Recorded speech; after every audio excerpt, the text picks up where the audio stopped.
जय हिंद फौजियों। दोपहर के देखो 1 बज चुके हैं और समय हो चुका है हमारा इंडियन आर्मी का नर्सिंग असिस्टेंट का मॉडल टेस्ट पेपर बनाने का। बिल्कुल शुरू करेंगे आज के मॉडल टेस्ट पेपर को। रोज़ दोपहर 1 बजे जो है हम लोग इंडियन आर्मी का नर्सिंग असिस्टेंट का टेस्ट पेपर लगाते हैं और आज भी जो है दोपहर 1 बज चुके हैं और समय हो चुका है हमारा इंडियन आर्मी का नर्सिंग असिस्टेंट का टेस्ट पेपर लगाने का। बिल्कुल ऐसा पेपर आपको देखने को मिलेगा। इस बार सारे के सारे लोग एनए परीक्षा पास कर रहे हो, जितने भी लोग हो सभी को देखो ये वर्दी मिलने वाली है। सभी लोग जो है ये वर्दी जरूर हासिल करेंगे। तो चलिए शुरू करेंगे। याद रखिएगा कि आपका जो पैटर्न है उसके अनुसार आज की क्लास होगी, जिसमें आपके जीके के 10 सवाल, मैथ के 5 सवाल, फिजिक्स के 5 सवाल, 15 बायोलॉजी और 15 केमिस्ट्री। जैसा आपका पूरा का पूरा एक पैटर्न है नर्सिंग असिस्टेंट का, उसी पर जो हम लोग पूरा का पूरा क्लास आज का लेने वाले हैं। तो जल्दी से सारे लोग शेयर करेंगे अपने हर एक दोस्त तक। इसके साथ साथ सभी लोग जो है लाइक बटन प्रेस कर देंगे और जिन्होंने भी चैनल को सब्सक्राइब नहीं किया है वो सभी सब्सक्राइब करके बेल आइकन को ऑल पर जरूर सेट कर लेना। देखो जो पीडीएफ है वो टेलीग्राम ग्रुप में दे दिया गया है। पुरानी जितनी भी क्लासेज हैं उन सभी का पीडीएफ आपको टेलीग्राम ग्रुप में मिल गया है। तो टेलीग्राम ग्रुप से जुड़ने के लिए नीचे दिए हुए लिंक पे क्लिक करके आप सभी टेलीग्राम ग्रुप से जुड़ सकते हैं। वहां पर जो आपको पीडीएफ दे दिया गया है क्लास का, ठीक है। तो चलिए क्वेश्चन नंबर 1 से शुरू कर रहे हैं। 10 सवाल आपके जो है जीके के देखने को मिलेंगे। क्वेश्चन नंबर 1 से आपका शुरू हो रहा है। क्वेश्चन नंबर 1 देखो दिया हुआ है कि अंतर्राष्ट्रीय योग दिवस किस दिन मनाया जाता है। On which day international yoga day celebrated. 21 जुलाई, 23 अप्रैल, 21 सितंबर या फिर 21 जून। जो अंतर्राष्ट्रीय योग दिवस है इसको किस दिन मनाते हैं। जो अंतर्राष्ट्रीय योग दिवस है यह किस दिन मनाया जाता है। इस सवाल का सही आंसर क्या होगा, बिल्कुल सही बताइएगा। अंतर्राष्ट्रीय योग दिवस को किस दिन मनाते हैं, सही जवाब क्या है। तो अंतर्राष्ट्रीय योग दिवस जो है यह देखो ऑप्शन डी सही होगा, 21 जून को मनाया जाता है, ठीक है। याद रखिएगा डी वालों का जवाब सही है। अंतर्राष्ट्रीय योग दिवस किस दिन मनाते हैं, तो 21 जून को मनाते हैं, ठीक है। चलिए चलेंगे अगला सवाल पर। नेक्स्ट क्वेश्चन देखेंगे। अगला सवाल देखो आपके सामने दिया हुआ है। क्या क्वेश्चन है कि टाइगर वुड किस खेल से संबंधित है। Tiger Wood is related to which sport. Golf, hockey, polo, badminton. जो टाइगर वुड है यह कौन से खेल से संबंधित है। जो टाइगर वुड है यह देखो किस खेल से संबंध रखते हैं। इस सवाल का सही जवाब क्या होगा। तो यहाँ से जो है देखो आपका जीके का 10 सवाल होने जा रहा है। जीके का 10 सवाल जो है अभी हमारा कंटिन्यू रहेगा। चलिए जी, तो बिल्कुल सही कीजिएगा सब कोई। टाइगर वुड का संबंध जो है किस खेल से है। तो जो टाइगर वुड है यह देखो संबंधित है गोल्फ से, ठीक है। ए वालों का जवाब यहाँ पर सही होगा। जितना भी लोग ए को किए बहुत शानदार, बहुत बढ़िया। ए वाले बिल्कुल सही है, बहुत बढ़िया, ठीक है। चलो नेक्स्ट क्वेश्चन करते हैं। अगला सवाल देखो आपके सामने दिया हुआ है। नेक्स्ट क्वेश्चन है कि IAAF का मुख्यालय कहाँ स्थित है। Where is the headquarter of IAAF located. चलिए क्या होगा, स्विट्जरलैंड में, दक्षिण अफ्रीका में, जर्मनी में या फिर मोनाको में। सही जवाब क्या है। IAAF का जो मुख्यालय है यह कहाँ पे स्थित है। बिल्कुल सही जवाब सब लोग को करना है और बतानी है। तो जो IAAF है इसका मुख्यालय देखो स्थित है मोनाको में। जो सही जवाब है ये होगा ऑप्शन डी मोनाको। कहाँ पर स्थित है, तो मोनाको में जो है देखो यह स्थित है, ठीक है। चलिए अगला सवाल पे चलेंगे। अगला सवाल आपके सामने है। देखो क्या दिया हुआ है यहाँ पर कि एजरा कप का संबंध किस खेल से है। Ezra Cup is related to which game. Polo, hockey, football या फिर नौकाचालन। जो एजरा कप है, एजरा कप का संबंध किस खेल से है। जो एजरा कप है यह किस खेल से संबंधित है। बिल्कुल सही जवाब सबको देने की कोशिश करेंगे और बताएंगे एजरा कप जो है किस खेल से संबंध रखता है। सही जवाब क्या होगा। तो एजरा कप का जो संबंध है याद रखनी है, यह देखो पोलो से है। ए वाले सही होंगे। जितना भी लोग का जवाब ऑप्शन ए को गया बहुत बढ़िया। ए वालों का आंसर बिल्कुल सही है, बहुत अच्छे, ए वाले सही है। चलो अगला सवाल करते हैं। नेक्स्ट क्वेश्चन देखो क्या दिया हुआ है आपको। अगला सवाल मिला हुआ है कि भारत का कौन सा शहर सिटी ऑफ पैलेसेस के नाम से जाना जाता है। Which city of India is known as city of palaces. Agra, Hyderabad, Mysore या फिर चेन्नई। वह कौन सा शहर है जिसको देखो सिटी ऑफ पैलेसेज बोलते हैं। सिटी ऑफ पैलेसेज जो है यह किस शहर को बोला जाता है। सही जवाब क्या होगा, बिल्कुल सही, सबको आंसर कीजिएगा और बताइएगा सिटी ऑफ पैलेसेज के नाम से किसे जाना जाता है। तो सिटी ऑफ पैलेसेज याद रखना है देखो मैसूर को बोलते हैं, ठीक है। मैसूर के साथ साथ याद रखना कोलकाता को भी बोला जाता है। तो ज़्यादातर कोलकाता ही सही जवाब होगा, लेकिन जब कोलकाता ऑप्शन में ना दिया रहे तब जो है आपको देखो मैसूर करना है, ठीक है। तो याद रखना कोलकाता और मैसूर दोनों को सिटी ऑफ पैलेसेज बोलते हैं, ठीक है, याद रखनी है। दोनों में से कोई भी ऑप्शन में मिलेगा तो वो सही होगा। चलिए अगला सवाल करेंगे। अगला सवाल देखो क्या पूछा है कि प्रथम भारत रत्न किसे मिला। Who got the first Bharat Ratna. Jawaharlal Nehru, Govind Ballabh Pant, BC Roy, CV Raman. प्रथम भारत रत्न किसे दिया गया, प्रथम भारत रत्न से किसे नवाजा गया। चलिए बिल्कुल सही जवाब करनी है और सबको बतानी है। प्रथम भारत रत्न किसे प्राप्त हुआ है, प्रथम भारत रत्न जो है यह किसे दिया गया है। इस सवाल का सही जवाब क्या होगा, चलो जल्दी से करना और सबको बताना। तो जो प्रथम भारत रत्न है यह देखो मिला है डॉक्टर सीवी रमन को। डी वाले सही हैं, डी वालों का जवाब सही है। इनके साथ साथ आपको कहीं कहीं पे सर्वपल्ली राधाकृष्णन भी ऑप्शन में मिल जाएंगे, ठीक है, याद रखना दोनों को साथ में दिया गया था। कहीं कहीं पे सर्वपल्ली राधाकृष्णन होते हैं, कहीं कहीं पे सीवी रमन होते हैं, तो ध्यान में रखना है सबको, ठीक है। चलो चलते हैं अगला सवाल पर, नेक्स्ट क्वेश्चन करेंगे। अगला सवाल देखो आपको दिया है कि निम्न में से पॉपुलर चेंबर किसे कहा जाता है। Which of the following is called popular chamber. Rajya Sabha, राज्य विधानसभा, ग्राम सभा या फिर लोकसभा। पॉपुलर चेंबर के नाम से किसे जाना जाता है, पॉपुलर चेंबर जो है किसको बोलते हैं। सही जवाब क्या है, बिल्कुल सही आंसर आना चाहिए सबका, जल्दी से करो अगर बताओगे। पॉपुलर चेंबर के नाम से किसे जाना जाता है, तो पॉपुलर चेंबर ध्यान में रखिएगा सबको, लोकसभा को बोलते हैं। डी वाले सही होंगे, डी वालों का जवाब जो है यहाँ पे सही है, किसको बोलते हैं, लोकसभा को बोलते हैं, ठीक है, डी वाले सही हो। चलो जी अगला सवाल देखेंगे। अगला सवाल आपके सामने है, देखो यह दिया गया है कि SIM का पूरा रूप है। What is the full form of SIM।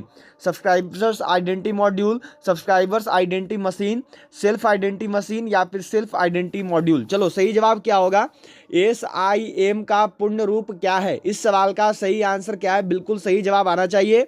SIM का पूर्ण रूप, SIM का पूरा नाम, तो SIM का जो पूरा नाम है यह देखो होता है सब्सक्राइबर्स आइडेंटिटी मॉड्यूल, ठीक है। ए वाले सही है, ए वालों का जवाब जो है बिल्कुल सही आया है, बहुत बढ़िया। चलो अगला सवाल पे चलेंगे। अगला सवाल आपके सामने है, देखो नेक्स्ट क्वेश्चन दिया हुआ है कि निम्न में से कौन सी एक संवैधानिक संस्था नहीं है। Which of the following is not a constitutional body. मानवाधिकार आयोग, राज्य का वित्त आयोग, लोकसभा का सचिवालय, केंद्र का वित्त आयोग। चलिए जी सही जवाब क्या होगा, निम्न में से कौन सी जो है एक संवैधानिक संस्था नहीं है। निम्न में से क्या है जो कि एक संवैधानिक संस्था के रूप में नहीं जानी जाती है, बिल्कुल सही जवाब आना चाहिए सबका। चलो जल्दी से जवाब देना और बताना, निम्न में से क्या है जो कि एक संवैधानिक संस्था नहीं है। निम्न में से कौन है जो कि एक संवैधानिक संस्था नहीं है, तो जो संवैधानिक संस्था नहीं है ये है देखो यहाँ पर मानवाधिकार आयोग। ए वाले सही है, ए वालों का जवाब बिल्कुल सही है, बहुत बढ़िया। चलो अगला सवाल करेंगे और ये जीके का अंतिम सवाल है। इसके बाद जो है आपका देखो फिजिक्स आ जाएगा। जीके का 10 नंबर सवाल है, निम्न पुस्तकों में कौन सी BR अम्बेडकर द्वारा लिखी गई है। The discovery of India, my life, Buddha और कार्ल मार्क्स या फिर हिंद स्वराज। वह कौन सी पुस्तक है जो कि BR अम्बेडकर के द्वारा लिखी गई। BR अम्बेडकर के द्वारा लिखी हुई पुस्तक कौन सी है, सही जवाब क्या होगा, जल्दी से आंसर करना और बताना। BR अम्बेडकर ने जो है कौन सी पुस्तक को लिखा, सही जवाब क्या होगा, तो BR अम्बेडकर के द्वारा जो है देखो लिखा गया है बुद्धा और कार्ल मार्क्स। जो सही जवाब है यह है ऑप्शन सी, बुद्धा और कार्ल मार्क्स, ठीक है। चलिए हो गया। अब यहाँ से फिजिक्स का 5 सवाल रहेगा आपका, जीके का जो है 10 सवाल हो चुका है। चलो जी 11 नंबर सवाल है, हुक का नियम परिभाषित करता है। What defines Hooke's law. प्रतिबल, प्रत्यास्थ गुणांक या फिर आगे दिया हुआ है विकृति, आगे है देखो यहाँ पर प्रत्यास्था सीमा। जो हुक का सिद्धांत है ये क्या परिभाषित करता है, हुक का सिद्धांत किसके द्वारा दिया गया, सही जवाब क्या होगा, हुक का सिद्धांत जो है किसने दिया है, सही जवाब क्या है, हुक का नियम क्या बोलता है, तो हुक का नियम जो है यह देखो बोलता है प्रत्यास्था गुणांक को बताता है, मॉड्यूल ऑफ इलास्टिसिटी को बताता है, ठीक है। चलिए हो गया, बी वाले सही होंगे, बी वालों का जवाब जो है यहाँ पे सही है। चलिए अगला सवाल आपके सामने देखो क्या दिया हुआ है कि कांच के निर्माण के लिए प्रयुक्त कच्ची सामग्रियां हैं। The raw material used for manufacturing glass are. देखो बताना है कि जब कांच का निर्माण करना होता है तो कांच के निर्माण के लिए प्रयुक्त कच्ची सामग्री कौन सी होती है, किस किस चीज का प्रयोग करके जो है देखो कांच का निर्माण किया जाता है। तो जो कांच का निर्माण है यह देखो होता है बालू, सोना और बालू, सोडा और आपका देखो चूना पत्थर के द्वारा। जो सही जवाब है ये होगा ऑप्शन ए, सही आंसर होता है देखो ऑप्शन ए, ठीक है। चलिए चलते हैं अगला सवाल पर, नेक्स्ट क्वेश्चन देखेंगे। अगला सवाल देखो क्या दिया हुआ है यहाँ पे कि लोहे पर जंग लगने की प्रघटना उत्प्रेरित होती है। The phenomenon of rusting of ion is catalyst, ion Fe द्वारा, O2 द्वारा, H+ हाइड्रोजन द्वारा या फिर जिंक द्वारा। लोहे पर जंग लगने की जो घटना है ये किसके द्वारा उत्प्रेरित होती है? लोहे पर जंग लगने की घटना का उत्प्रेरण किससे होता है? बिल्कुल सही जवाब आना चाहिए सबका। तो लोहे पर जंग लगने की घटना का जो उत्प्रेरण है यह देखो होता है O2 द्वारा, ऑक्सीजन द्वारा, सॉरी O2 नहीं, हाइड्रोजन द्वारा होता है, हाइड्रोजन द्वारा होगा, सी वाले सही होंगे। हाइड्रोजन H+ आयन के द्वारा जो है देखो लोहे पर जंग लगने की घटना जो उत्प्रेरित होती है। ठीक है, चलिए अगला सवाल आपके सामने है यहाँ पर, यह देखो दिया हुआ है कि मिश्र धातु में किस पदार्थ के संयोग से जंगरोधी इस्पात अचुंबकीय हो जाता है? क्या होगा सही जवाब? Carbon, chromium, nickel. अगला है देखो मॉलिब्डेनम। सही जवाब क्या है? मिश्र धातु में जो है किस पदार्थ के संयोग से जंगरोधी इस्पात मतलब कि स्टेनलेस स्टील जो है अचुंबकीय बन जाता है? सही जवाब क्या होगा? तो देखिए स्टेनलेस स्टील को अचुंबकीय बनाने के लिए जो है उसमें क्रोमियम मिलाया जाता है। बी वाले सही होंगे, बी वालों का जवाब जो है यहाँ पर सही है। ठीक है, चलो चलते हैं अगला सवाल पर, नेक्स्ट क्वेश्चन करेंगे। अगला सवाल आपके सामने है, देखो ये लास्ट क्वेश्चन है फिजिक्स का, इसके बाद बायोलॉजी शुरू होगा। 15 नंबर सवाल है, पेंसिल लीड के निर्माण में निम्न में से किसका प्रयोग होता है? चारकोल का, ग्रेफाइट का, कोक का या फिर कार्बन कज्जल का? पेंसिल लीड को बनाने में, पेंसिल लीड का निर्माण करने में निम्न में से किसका प्रयोग किया जाता है? किसको जो है यूज में लाया जाता है? सही आंसर क्या है? पेंसिल लीड का निर्माण करने में किसको यूज में लाते हैं? तो पेंसिल लीड का निर्माण करने के लिए देखो जो है ग्रेफाइट का प्रयोग करते हैं। ठीक है, पेंसिल का जो लीड है वह ग्रेफाइट का बना होता है, ध्यान रखना है सभी को। चलिए फिजिक्स के 5 सवाल हो चुके हैं, अब जो है यहाँ से आपके बायोलॉजी के 15 सवाल रहेंगे। ठीक है, देखो जी जीके का 10 सवाल हो गया, इसके बाद जो है आपका फिजिक्स का भी 5 सवाल हो गया। अब जो है यहाँ से आपके बायोलॉजी के 15 सवाल होने जा रहे हैं। चलिए क्या दिया हुआ है आपको, देखो कि स्तनपायी में सबसे बड़ी ग्रंथि कौन सी है? Which is the largest gland in mammals? यकृत, अग्नाशय, लार ग्रंथि या फिर पीयूष ग्रंथि? स्तनपायी में सबसे बड़ी ग्रंथि कौन सी है? तो यह देखो होती है पैनक्रियाटिक मतलब कि अग्नाशय। बी वाले सही होंगे, बी वालों का जवाब बिल्कुल सही है, बहुत अच्छे। चलो अगला सवाल करेंगे। अगला सवाल आपके सामने देखो दिया हुआ है कि हम पौधे के किस भाग से हल्दी प्राप्त करते हैं? From which part of the plant do we get turmeric? फूल से, फल से, तना से या फिर पत्ता से? हम पौधा का किस भाग से जो है हल्दी प्राप्त करते हैं? पौधे के किस भाग के द्वारा जो है देखो हमको हल्दी मिलता है? सही जवाब क्या होगा? तो पौधे के जिस भाग से हमको देखो हल्दी मिलता है वह भाग है देखो उसका तना। ठीक है, अब जो आपका हल्दी है वो हल्दी तना से प्राप्त होता है हमें। सी वालों का जवाब सही होगा, सी वालों का आंसर जो है सही है। ठीक है, चलिए अगले सवाल पर चलेंगे। अगला सवाल देखो क्या दिया हुआ है, नेक्स्ट क्वेश्चन आपको मिला है यहाँ पर। अगला सवाल है आपका कि ओजोन परत का अपक्षय मुख्यतः किस कारण से होता है? Depletion of ozone layer is mainly due to which reason? ज्वालामुखी उद्भेदन, विमान ईंधन, रेडियोधर्मी किरणें। अगला है देखो क्लोरोफ्लोरोकार्बन। किस वजह से जो है देखो आपका यहाँ पे, चलिए बिल्कुल सही, यहाँ पर ध्यान में ये यहीं तक होगा। ठीक है, ये आगे नहीं है, क्लोरोफ्लोरोकार्बन का जो सही है यहीं तक है। ओजोन परत का अपक्षय मुख्यतः किस कारण से होता है? ओजोन परत जो है वो किसकी वजह से नष्ट हो रहा है? इस सवाल का सही आंसर क्या है? तो ओजोन परत जो नष्ट हो रहा है यह देखिए हो रहा है क्लोरोफ्लोरोकार्बन के कारण। जो सही जवाब है ये होगा ऑप्शन डी, क्लोरोफ्लोरोकार्बन। ठीक है, चलिए अगला सवाल करेंगे। अगला सवाल आपके सामने है देखो यहाँ पे कि हरित लवक की खोज किसने की? Who discovered chlorophyll? सिम्पर ने, डिडुए ने, स्वान ने। अगला है देखो डी में नन ऑफ दीज। सही जवाब क्या होगा? हरित लवक का खोज किसके द्वारा किया गया? हरित लवक की खोज किसने की है? तो देखो हरित लवक की खोज में जो है बहुत सारे वैज्ञानिकों ने अपना अपना योगदान दिया था, बहुत सारे वैज्ञानिकों ने अपना अपना योगदान यहाँ पे दिया है, पर जिसने मुख्य रूप से हरित लवक की खोज की थी वो थे देखो सिम्पर। ठीक है, ए वाले सही होंगे, ए वालों का जवाब जो है सही है। चलिए अगला सवाल करते हैं। अगला सवाल देखो यहाँ पर आपको दिया हुआ है, 20 नंबर सवाल है आपका आज का। क्या दिया हुआ है कि जैव विकास के क्रम में मानव के सबसे निकट प्राइमेट्स हैं? लेमूर, नई दुनिया के वानर, गोरिल्ला। अगला है देखो डी में नन ऑफ दी। जो जैव विकास का क्रम है इसमें मानव के सबसे निकट प्राइमेट्स, मानव के सबसे निकट परजीवी कौन से हैं जैव विकास के दौरान? तो जैव विकास के क्रम में मानव के सबसे निकट जो परजीवी हैं ये हैं देखो गोरिल्ला। सही जवाब होगा ऑप्शन सी गोरिल्ला। सी वाले सही है, सी वालों का आंसर जो है सही है गोरिल्ला। बहुत बढ़िया। चलो अगला सवाल देखते हैं। अगला सवाल देखो आपको दिया हुआ है, नेक्स्ट क्वेश्चन है कि विकास के उत्परिवर्तन सिद्धांत का प्रतिपादन किया था? Who propounded the mutation theory of evolution? Huxley ने, डार्विन ने, लैमार्क ने। अगला है देखो यूगो डी ब्रीज ने। किसके द्वारा जो है विकास के उत्परिवर्तन का सिद्धांत दिया गया? विकास का उत्परिवर्तन, म्यूटेशन थ्योरी ऑफ एवोल्यूशन किसने दिया है? सही जवाब क्या होगा? तो म्यूटेशन थ्योरी ऑफ एवोल्यूशन जो है यह देखो दिया गया यूगो डी ब्रीज के द्वारा। सही आंसर होगा ऑप्शन डी, यूगो डी ब्रीज। ठीक है, चलिए नेक्स्ट क्वेश्चन देखेंगे।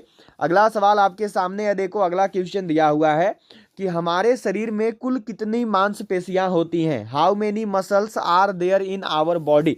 हमारे शरीर में कुल कितनी मांसपेशी है? हड्डी तो आप सब जानते हो कि हड्डी जो है वो 206 होता है, लेकिन यहाँ पर जो है मांसपेशी पूछा है कि हमारे शरीर में कुल कितनी मांसपेशियां हैं। तो हमारे शरीर में कुल देखो 656 मांसपेशियां हैं। ये 656 की जगह आपको कहीं कहीं 650 भी लिखा हुआ मिल जाएगा, तो देख लेना। ठीक है, दोनों सही होता है, 656 लिखे या फिर 650 लिखे। ठीक है, चलिए अगला सवाल देखेंगे। अगला सवाल देखो क्या दिया हुआ है आपको। अगला क्वेश्चन है कि फेफड़ों के आवरण को क्या कहा जाता है? What is the lining of lungs called? पैराडर्मियम, फुसफुस झिल्ली या फिर पेरिकॉन्ड्रियम। अगला है देखो पेरिटोनियम। सही जवाब क्या होगा? फेफड़ों के आवरण को क्या कहा जाता है? फेफड़ों का आवरण क्या कहलाता है? बिल्कुल सही जवाब करना और बताना सबको ही। फेफड़ों का आवरण क्या कहलाता है? फेफड़ों के आवरण को क्या कहते हैं? सही जवाब क्या होगा? तो फेफड़ों का जो आवरण है यह देखो फुसफुस झिल्ली कहलाता है। यह जो है फिलियर मेम्ब्रेन में बना होता है। ठीक है, याद रखनी है, बी वाले सही हैं। अगला सवाल पे चलेंगे। अगला सवाल देखो आपको दिया हुआ है कि प्रकाश संश्लेषण की क्रिया में किस प्रकार की प्रकाश का सबसे अधिक प्रभावशाली होता है? नीला, हरा, पीला, लाल। प्रकाश संश्लेषण की जो क्रिया है इसमें किस प्रकार का प्रकाश जो है वो सबसे अधिक प्रभावशाली है? इस सवाल का सही जवाब क्या है? आपने पहले किया हुआ है, जल्दी से जवाब देना और सबकी बताना। प्रकाश संश्लेषण की क्रिया में किस प्रकार का प्रकाश सबसे अधिक प्रभावशाली होता है? पूछा हुआ सवाल है नर्सिंग असिस्टेंट का, बिल्कुल सही जवाब आना चाहिए। तो यह देखो लाल है, ऑप्शन डी वाले यहाँ पे सही होंगे। ठीक है, चलो अगले सवाल पे चलेंगे। अगला सवाल आपको दिया हुआ है देखो कि जीवन की उत्पत्ति हुई लाइफ ऑर्गेनेटेड पहाड़ों पर, भूमि पर, जल में, वायु में। जो जीवन है, जीवन का उत्पत्ति कहाँ पर हुआ है? जो जीवन है यह कहाँ पर बना? जीवन का उत्पत्ति कहाँ पर हुआ? जीवन की शुरुआत कहाँ से हुई? तो जीवन की जो शुरुआत है यह हुई है देखिए जल में, ये हुई है जल से। ठीक है, सी वालों का जवाब यहाँ पे सही होगा, सी वाले जो है सही है। चलिए अगला सवाल करेंगे। अगला सवाल देखो क्या दिया हुआ है, नेक्स्ट क्वेश्चन जो है आपको यहाँ पे मिला हुआ है। अगला सवाल है कि निम्न गैसों में कौन प्रकाश संश्लेषण प्रक्रिया के लिए आवश्यक है?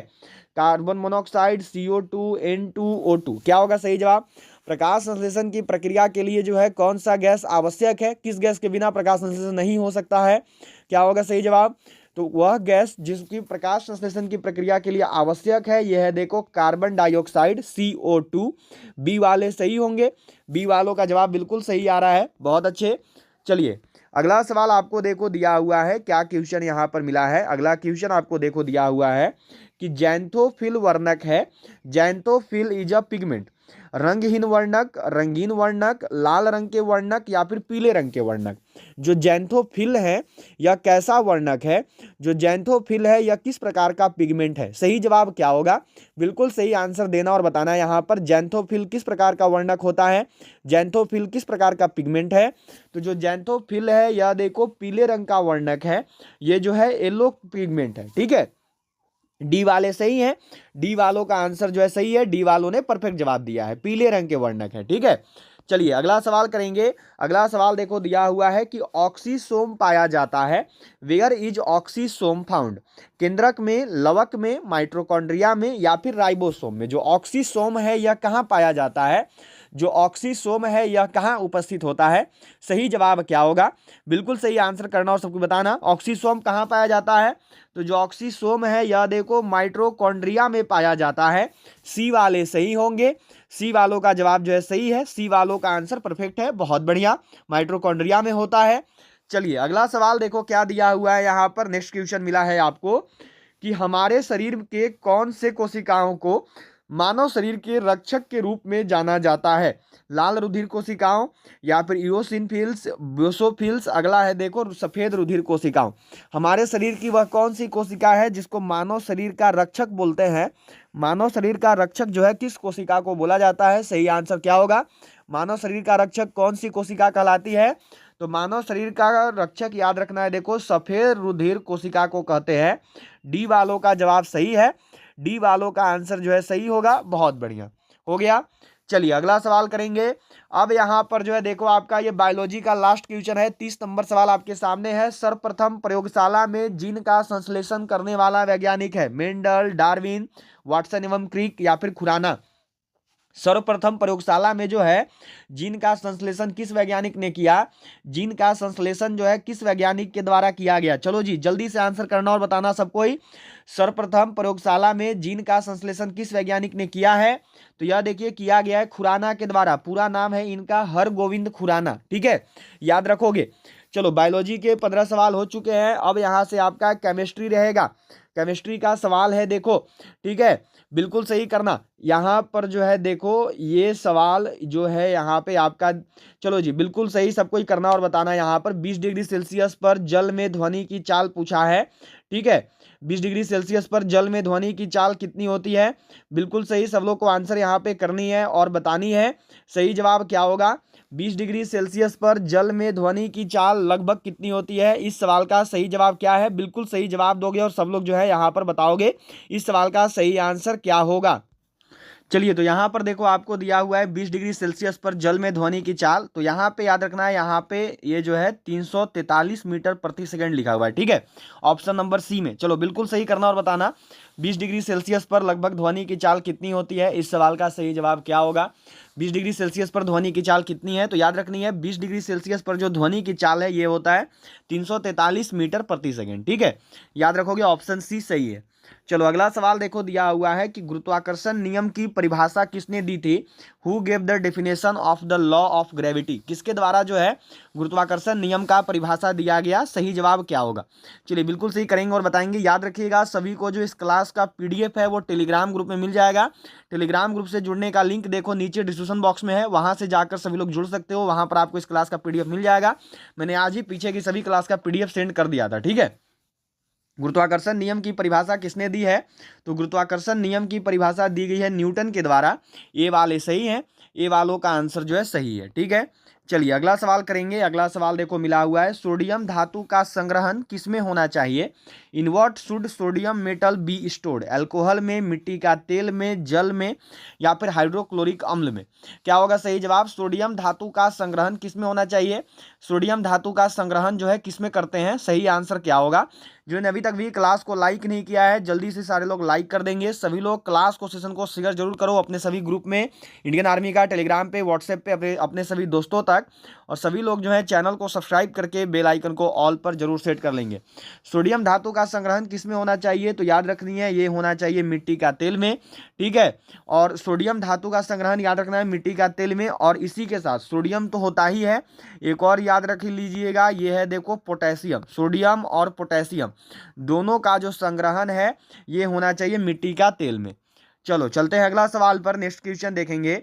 अगला सवाल क्या है कि ताप बढ़ने से किसी द्रव का पृष्ठ तनाव तथा स्पर्श कोण बढ़ जाएगा, समान रहेगा, घट जाएगा? डी में है देखो नन ऑफ दीज। देखो बिल्कुल सही जवाब सब लोग का आना चाहिए कि ताप बढ़ने से किसी द्रव का पृष्ठ तनाव के साथ क्या होता है। चलो बिल्कुल सही आंसर सबको यहाँ पे करना और बताना। तो ये सवाल आपके लिए आज का होमवर्क रहेगा, ठीक है। इस सवाल का जवाब आप लोग को होमवर्क में देना है। कमेंट बॉक्स में बताइएगा कि ताप बढ़ने से किसी द्रव का पृष्ठ तनाव क्या होता है, सही जवाब क्या होगा। तो अभी मत बताओ, क्लास एंड हो जाएगा तो होमवर्क में बताना है, कमेंट बॉक्स में अभी मत बताइए। चलिए अगला सवाल पर चलते हैं। अगला सवाल है 35 नंबर सवाल है आपका कि दाद की बीमारी निम्न में से किस प्रकार की होती है? Which of the following is a disease of harps. दाद की बीमारी कौन सी बीमारी है? आपका जीवाणु जनित, प्रोटोजोआ जनित, विषाणु जनित या फिर फंगल। जो दाद का बीमारी है यह किस प्रकार का बीमारी है? सही जवाब क्या होगा? दाद का बीमारी किस प्रकार का बीमारी होता है? तो जो दाद का बीमारी है यह देखो फंगल इन्फेक्शन होता है। डी वाले सही होंगे, डी वालों का जवाब जो है यहाँ पे सही है। चलिए अगला सवाल देखते हैं। अगला सवाल आपको देखो क्या दिया है कि निम्न में से क्या पूछा गया है। देखो यहाँ पर निम्न में से किस एक को स्ट्रेंजर गैस भी कहते हैं? Which one of the following is also called stranger gas? Argon, neon, xenon, अगला है नाइट्रस ऑक्साइड। सही जवाब क्या होगा? निम्न में से किस एक को जो है स्ट्रेंजर गैस भी बोला जाता है? निम्न में से किसको जो है देखिए स्ट्रेंजर गैस बोलते हैं? सही जवाब क्या होगा? बिल्कुल सही आंसर सबको यहाँ पे करना है और बताना है। निम्न में से किसको स्ट्रेंजर गैस बोला जाता है? तो स्ट्रेंजर गैस के नाम से देखो जानते हैं जिनॉन को। ठीक है, जो सही जवाब है ये होगा ऑप्शन सी जिनॉन। जिनॉन को जो है स्ट्रेंजर गैस बोलते हैं। ठीक है, चलिए अगला सवाल करना है। अगला सवाल देखो दिया हुआ है यहाँ पर कि आटा में खाने वाला सोडा मिलाया जाता है क्योंकि इसमें रोटियां स्वादिष्ट बनती हैं, आटे को गूंथने में कम जल की आवश्यकता होती है, खाने वाला सोडा कार्बन डाइऑक्साइड मुक्त करता है जिससे रोटी फूल जाती है, या फिर डी में होगा ऑल ऑफ दीज। आटा में जो है खाने वाला सोडा क्यों मिलाते हैं? सही जवाब क्या होगा? बिल्कुल सही आंसर सबको ही करोगे और बताओगे। आटा में खाने वाला सोडा क्यों मिलाया जाता है? सही आंसर क्या है? तो आटा में खाने वाला सोडा मिलाया जाता है ताकि खाने वाला सोडा जो है कार्बन डाइऑक्साइड को मुक्त करे और रोटी को फुलाए। ठीक है, चलिए अगला सवाल पे चलते हैं। अगला सवाल देखो दिया हुआ है आपको कि अंडे का बाह्य खोल प्रमुखतः किसका बना होता है? The cell of the egg is mainly made of what is up of. किसका है? कैल्शियम कार्बोनेट है, कैल्शियम बाइकार्बोनेट है, कैल्शियम फास्फेट है या फिर कैल्शियम क्लोराइड है। अंडे का जो बाह्य खोल है यह प्रमुखतः किसका बना होता है? अंडा का जो बाहरी भाग है ये किसका बना हुआ है? इस सवाल का सही जवाब क्या होगा? जल्दी से करना और बताना। तो अंडा का जो बाहरी भाग है यह देखो बनता है कैल्शियम कार्बोनेट से। सही आंसर है ऑप्शन ए, कैल्शियम कार्बोनेट के द्वारा जो है इसका निर्माण होता है। ठीक है, चलिए अगला सवाल पे चलते हैं। अगला सवाल देखो आपको क्या दिया है यहाँ पे कि माइक्रोचिप्स बनाने के लिए प्रयोग किया जाता है। Is used to make microchips graphite, bakelite, silicon, अगला है देखो ऑल ऑफ दीज। माइक्रोचिप्स बनाने के लिए जो है किसका प्रयोग करते हैं? माइक्रोचिप्स का निर्माण करने के लिए जो है किसका प्रयोग किया जाता है? सही आंसर क्या होगा? इस सवाल का सही जवाब क्या है? जल्दी से आंसर करोगे और सबको बताओगे। माइक्रोचिप्स बनाने के लिए किसका प्रयोग करते हैं? तो माइक्रोचिप्स बनाने के लिए जो है देखो सिलिकॉन का यूज किया जाता है। सी वाले सही है, सी वालों का जवाब बिल्कुल सही आया है, बहुत बढ़िया। चलिए अगला सवाल पे चलते हैं। 40 नंबर सवाल यहाँ पे देखो आपका आ गया। क्या सवाल है कि निम्न में से कौन सी इकाई ऊर्जा की अधिकतम मात्रा को प्रदर्शित करती है? क्या होगा? कैलोरी, जूल, अर्ग, अगला है देखो इलेक्ट्रॉन वोल्ट। सही जवाब क्या है? निम्न में से वह कौन सी इकाई है जो कि ऊर्जा की अधिकतम मात्रा को प्रदर्शित करती है, जो कि ऊर्जा की अधिकतम मात्रा को बतलाती है? चलिए बिल्कुल सही जवाब करनी और बतानी है सभी को, बिल्कुल सही आंसर आना चाहिए। निम्न में से वह कौन सी इकाई है जो कि ऊर्जा की अधिकतम मात्रा बताती है? सही जवाब क्या होगा? तो ऊर्जा की अधिकतम मात्रा बताने वाली जो इकाई है ये है देखो कैलोरी। ए वाले सही होंगे यहाँ पे, ए वालों का जवाब सही है। जितना भी लोग ए किए इनका आंसर सही आ रहा है, बहुत अच्छे। चलिए अगला सवाल करते हैं। अगला सवाल देखो आपको क्या दिया है यहाँ पे कि एल्युमिनियम बनाने के लिए कौन सा मुख्य खनिज प्रयोग होता है? What is the main mineral used to make aluminium? Haematite, lignite, bauxite, magnetite. Aluminium बनाने के लिए कौन सा मुख्य खनिज का प्रयोग किया जाता है? सही जवाब क्या होगा? एल्युमिनियम बनाने के लिए जो है कौन सा मुख्य खनिज का यूज करते हैं? कौन सा मुख्य खनिज को असल रूप में प्रयोग में लाया जाता है? तो एल्युमिनियम का अयस्क मैंने आपको पहले ही बताया था। एल्युमिनियम का अयस्क क्या होता है? बॉक्साइट होता है। एल्युमिनियम बनाने में बॉक्साइट का प्रयोग जो है किया जाता है। ठीक है, चलो अगला सवाल करेंगे। अगला सवाल देखो आपको यहाँ पे दिया हुआ है कि अधातुओं में कौन सी चमकदार होती है? Which is non metal is shiny? Chlorine, neon, fluorine, iodine. तो देखो ऐसे तो हम लोग सबको ही जानते हैं कि हीरा होता है। ठीक है, ऐसे तो हम सबको मालूम है कि अधातुओं में कौन सी चमकदार होती है, तो हीरा होती है। ठीक है, लेकिन यहाँ पे आपको बताना है हीरा ऑप्शन में है नहीं, तो अब करना और बताना है कि अधातुओं में कौन सी जो है वो चमकदार होगी। सही जवाब क्या है? तो अधातुओं में जो चमकदार होती है यह है देखो आयोडीन। सही आंसर होगा ऑप्शन डी आयोडीन। डी वाले सही है, डी वालों का जवाब जो है सही है। चलिए अगला सवाल पे चलते हैं। अगला सवाल देखो आपको दिया है, क्या क्वेश्चन पूछा गया है आपसे। यहाँ पे क्वेश्चन है कि निम्न सिल्वर लवणों में किसको कृत्रिम वर्षा उत्पन्न करने के लिए प्रयुक्त किया जाता है। Silver chloride, silver iodide, silver bromide, अगला है देखो सिल्वर नाइट्रेट। सही जवाब क्या होगा, निम्न सिल्वर लवणों में जो है किसको कृत्रिम वर्षा करने के लिए यूज में लाते हैं, किसको जो है कृत्रिम वर्षा कराने के लिए यूज किया जाता है। चलिए बिल्कुल सही आंसर कीजिएगा सब कोई। निम्न सिल्वर लवणों में से किसको जो है प्रयोग करते हैं कृत्रिम वर्षा कराने के लिए। सही आंसर क्या होगा, 26 फरवरी को जिनका भी नर्सिंग असिस्टेंट का एग्जाम है, जितने भी लोग 26 फरवरी को नर्सिंग असिस्टेंट का एग्जाम देने वाले हैं, उनके लिए एक बहुत ही बेहतरीन किताब है जो कि देखो आपका नर्सिंग असिस्टेंट के लिए स्पेशल है। अभी आपका इसमें जो है आपका देखो 3200 प्लस जीके जीएस क्वेश्चन दिए हुए हैं, 3200 प्लस जीके एंड जीएस के क्वेश्चन दिए हुए हैं। और ये किताब जो है देखो 2023 में पूरा का पूरा आपका जो 26 फरवरी को एग्जाम होने वाला है नर्सिंग असिस्टेंट का, यहीं से आएगा। इसमें जो है देखो पिछले 10 सालों के क्वेश्चन है टॉपिक वाइज, जो भी पिछले 10 साल में नर्सिंग असिस्टेंट का एग्जाम में पूछा गया है वो सारा का सारा सवाल है। और इसके साथ साथ जो है देखो आपका पिछले 10 साल में जो भी टॉपिक से सवाल है वो सब है, और उसके एक्स्ट्रा भी सवाल हैं जो कि आपके इस साल आ सकते हैं। ये हिंदी इंग्लिश दोनों में है। इसमें आपके 3200 प्लस क्वेश्चन है, पूरा का पूरा साइंस है जो भी नर्सिंग असिस्टेंट में आता है, फिजिक्स केमिस्ट्री बायोलॉजी, और पूरा का पूरा जो है देखो आपका जीके है। फिजिक्स के 500 प्लस सवाल हैं, केमिस्ट्री के 500 प्लस सवाल हैं, और बायोलॉजी के भी 500 से 600 सवाल हैं, और बाकी नोट पॉइंट दिए हुए हैं। यह जो ई बुक है, ये ई बुक देखो आपको मिलेगा मात्र 90 रुपये में, केवल 90 रुपीज़ में आप इसको खरीद सकते हैं। खरीदने के लिए क्या करना है, तो ये जो नंबर दिख रहा है इसी नंबर पे आपको पेमेंट करना है, फ़ोनपे, पेटीएम और गूगल पे से। और फिर पेमेंट करने के बाद जो है आपको देखो इसी नंबर पे व्हाट्सएप पे स्क्रीनशॉट सेंड करना है, फिर जो है ये ई बुक आपको मिल जाएगा। तो अगर आप सब चाहते हो कि 26 फरवरी का नर्सिंग असिस्टेंट आर्मी परीक्षा आपसे निकले तो जल्दी से इस ई बुक को बाई कर लो। ये ई बुक आपको 100% नर्सिंग असिस्टेंट आर्मी परीक्षा में सिलेक्शन जरूर दिलवाएगा। याद रखिएगा केवल 90 रुपये में आपको मिल रहा है। खरीदने के लिए यही करना है कि ये जो नंबर दिख रहा है इसी नंबर पर आपको पेमेंट करना है, फ़ोनपे, पेटीएम और गूगल पे से। फिर पेमेंट करने के बाद जो है पेमेंट का स्क्रीनशॉट आपको इसी नंबर पर सेंड कर देना है, और ये आपको तुरंत जो है सेंड कर दिया जाएगा आपके व्हाट्सएप पर पीडीएफ फॉर्मेट में। ये ई बुक आपको 100% सिलेक्शन दिलाएगा 26 फरवरी के नर्सिंग असिस्टेंट के एग्जाम में। अगर नर्सिंग असिस्टेंट सिलेक्शन चाहते हो तो इस ई बुक को सभी लोग बाई जरूर कर लेना। तो वो है देखो आपका सिल्वर आयोडाइड। ठीक है, सिल्वर आयोडाइड के द्वारा जो है कृत्रिम वर्षा किया जाता है। चलिए अगला सवाल पे चलेंगे। अगला सवाल यहाँ पे है देखो आपका, यह क्वेश्चन पूछा है कि शुद्ध जल की मोलरता है, what is the molarity of pure water. चलिए सही जवाब क्या होगा, शुद्ध जल की मोलरता कितनी होती है, शुद्ध जल की मोलरता क्या होती है।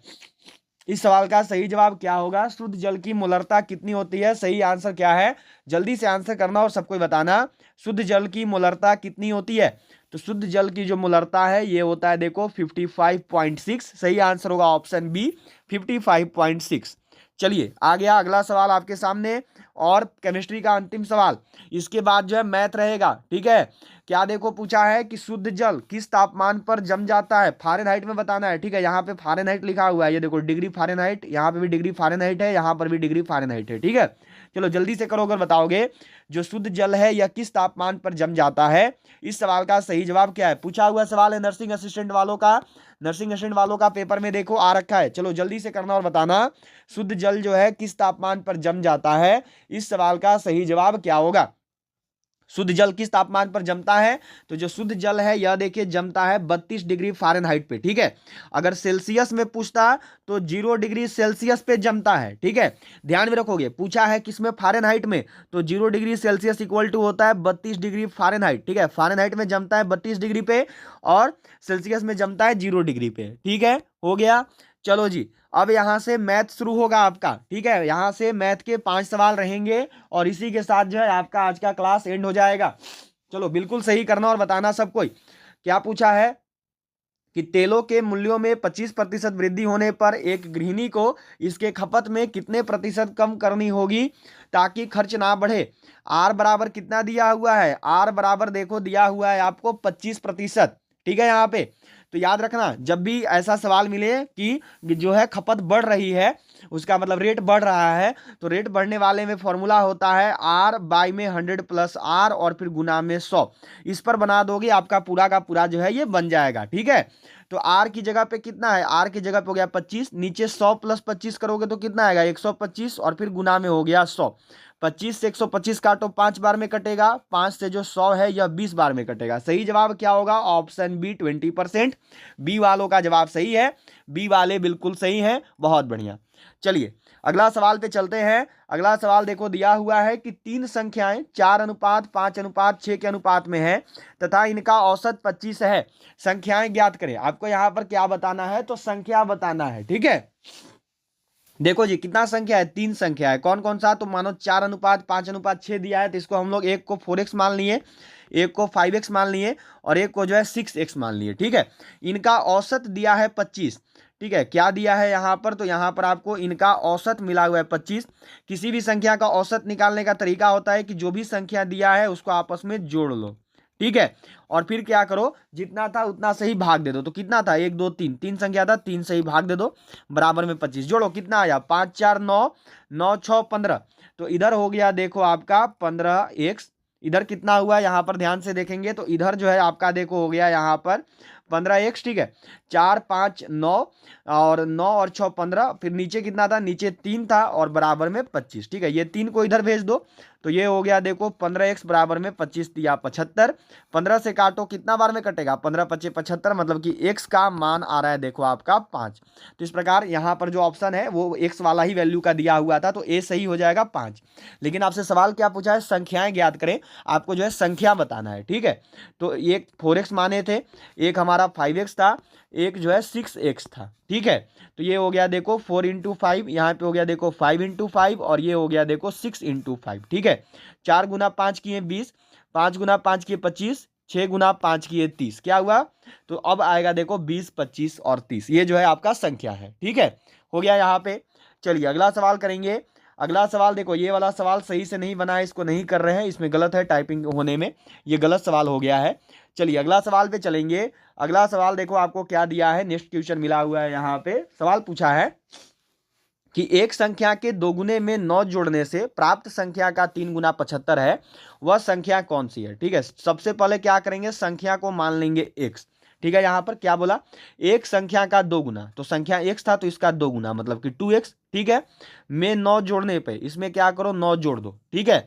प्राप्त संख्या का 3 गुना, अभी 9 जोड़ने पर जितना आया उसका 3 गुना, तो इसका 3 गुना कर दो टोटल का, ठीक है। क्या बोला? कि 9 जोड़ने से प्राप्त संख्या, 9 जोड़ने से जो संख्या प्राप्त होगा उसका 3 गुना, तो उसका 3 से गुना कर दिए उसमें, ठीक है। बराबर में 3 गुना कितना है? तो यह है 75, ठीक है। यहां तक आ गए। इस 3 को इधर भेज दो, 3 गुना में है, इधर आएगा तो भाग में आएगा, ठीक है। तो यहां पर 2x + 9 और इधर भाग में आएगा मतलब कि 75/3, 3 से काटोगे तो 25 बार में कटेगा, ठीक है। तो 2x + 9 बराबर में आया 25, ठीक है। यहाँ पे लिख दो 2x + 9 बराबर 25। अब 2x बराबर 9 को उधर भेजो, 25 - 9 हो जाएगा। 2x बराबर करोगे तो 25 में से जब 9 घटेगा तो आएगा 16, 2 से 16 को काटो तो 8 बार में कट होगा। x का वैल्यू कितना है? 8। जितना भी लोग का सी जवाब गया है वो सही है, सी वालों का जवाब जो है सही है। चलिए अब जो है आज का अंतिम सवाल यहाँ पे देखो आपका दिया हुआ है 50 नंबर सवाल, ऐसे 49 नंबर हुआ क्योंकि एक क्वेश्चन कम था। चलो जी क्या दिया हुआ है देखो, यहाँ पर 32 लिखा है और इसका जो पावर है यह है देखो माइनस में 1/5, ठीक है। मैंने आपको क्या बोला था कि जब भी किसी का पावर माइनस में रहे तो ब्रैकेट के अंदर का संख्या जस्ट उल्टा होता है। अभी कुछ नहीं तो देखो 32/1 है तो इसको जस्ट उल्टा करो तो ये हो जाएगा देखो 1/32 और इसका पावर जो माइनस था वो अब हट जाएगा और ये हो गया 1/5, ठीक है। जो 32 है यह देखो 2 का पावर 5 होता है। जब 2 को 5 बार गुना करोगे ना, देखो ऐसे 2 गुना 2 गुना 2 गुना 2 गुना 2, ठीक है। 2 दूनी 4, 4 दूनी 8, 8 दूनी 16, 16 दूनी 32, ठीक है। जब 2 को 5 बार गुना करोगे तो 32 आएगा। तो यहां पर मानो 1 लिख दिए और यहां पर 2 लिख दिए और ऊपर क्या करेंगे? लिख देंगे 5। क्यों? क्योंकि 32 जो है 2 का पावर 5 होता है और 1 का पावर कितना बार भी कर लो वो 1 ही आएगा, ठीक है। तो उससे कोई दिक्कत नहीं है। अब गुना में यहाँ पे पहले से 1/5 आपका था, देखो 5 से 5 कट गया तो क्या आंसर आ रहा है हमारा? देखो 1/2 का पावर 1 मतलब कि 1/2 ही हमारा सही जवाब होगा। ऑप्शन बी वाले सही है, बी वालों का आंसर जो है यहाँ पे सही है, ठीक है। चलिए जी हो गया आपका आज का यहाँ पर आपका कंप्लीट हो चुका है। जल्दी से सारे लोग लाइक कर देंगे, इसके साथ साथ सभी लोग शेयर कर देना और सभी लोग जो है चैनल को सब्सक्राइब करके बेल आइकन को ऑल पर जरूर सेट कर लेंगे, ठीक है। तो चलिए ऑल ऑफ यू बाय, मिलते हैं अब आप सभी से सीधे शाम 7 बजे जब आएगी हमारी इंडियन आर्मी की जीडी की क्लास। मिलेंगे आप सभी से शाम 7 बजे, तब तक के लिए जय हिंद एंड जय भारत।